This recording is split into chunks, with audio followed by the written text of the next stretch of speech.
A graça e a paz, amados e amadas. Esses dias atrás eu visitei um senhor com cólica renal. E ele se contorcia. Procurava sofrer calado, sem abrir a boca. Mas a dor era muito grande. Nunca tive isso. Tenho noção do que é. Mas ver um homem contorcer-se e pedir realmente que alguém tivesse misericórdia é muito triste, né? Muito ruim.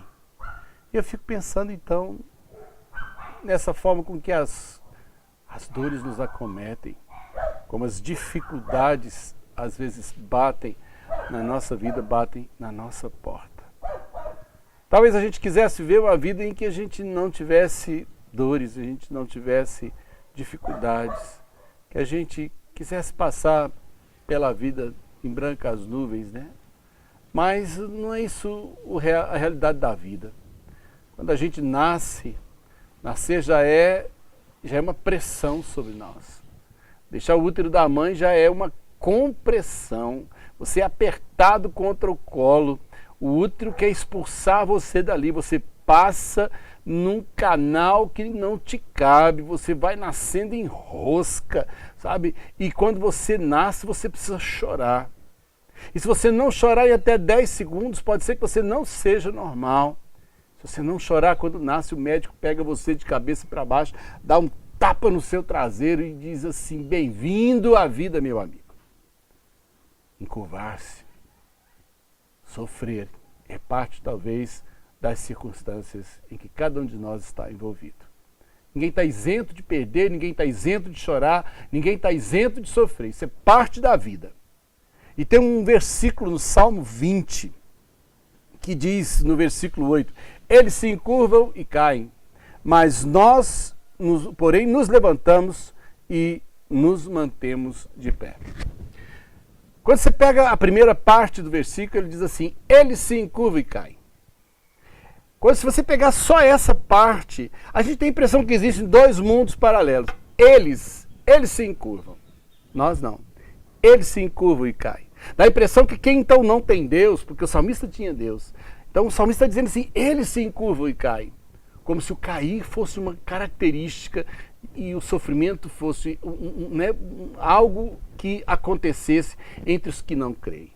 Mas quando ele termina a sua frase, a sequência depois da vida, ele diz assim, mas nós nos levantamos e nos mantemos de pé. Então, se ele admite que nós nos levantamos e nos mantemos de pé, é que nós que cremos, nós que amamos a Deus, nós que colocamos nele a nossa confiança, nós também caímos. Porque se nós nos levantamos, é porque nós caímos. A diferença do crer, não é que quem crê não sofre.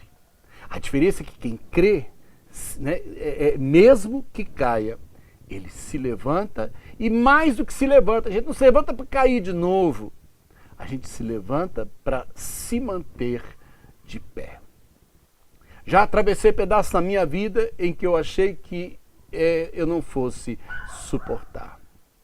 E num trecho da minha vida em que eu achei que aquilo era impossível de ser superado, eu percebi que em Deus era possível.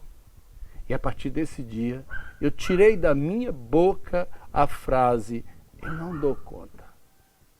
Não falo mais isso. Não falo, sabe por quê? Porque se eu precisar passar, eu vou dar conta. Porque se Deus me permitir, de alguma forma, que eu atravesse a turbulência, Ele me dará condições, Ele me levantará e me manterá de pé. Então, eu não sou iludido de que eu não terei a morte um dia batendo na minha casa. Não sou iludido de que eu não possa enfrentar uma doença grave e, quem sabe, letal. Isso faz parte da vida. Encurvar e cair é condição para quem está vivo. Mas levantar-se e manter-se de pé é um privilégio. E Deus é a diferença, né? Deus é a diferença. Portanto, eu não sei que situação você atravessa. Eu não sei se você está encurvado por causa da dor, por causa do abandono, por causa da injustiça, por causa da solidão. Essas coisas nos fazem encolher. Não sei quem está encolhido, trancado dentro do quarto, sem vontade de enfrentar o dia, sem vontade de vontade de enfrentar a vida. Eu te digo que nós nos levantamos. Porque deprimir-se, entristecer-se, perder é parte da vida. Sabe, não é porque Deus não existe ou que Deus não me ame que essas coisas me acontecem. Eu sinto o amor de Deus quando as coisas acontecem e Ele me levanta e Ele me mantém de pé. É o que eu gostaria de semear sobre a sua vida hoje. Ele te levanta e Ele te mantém de pé. Que Deus te abençoe.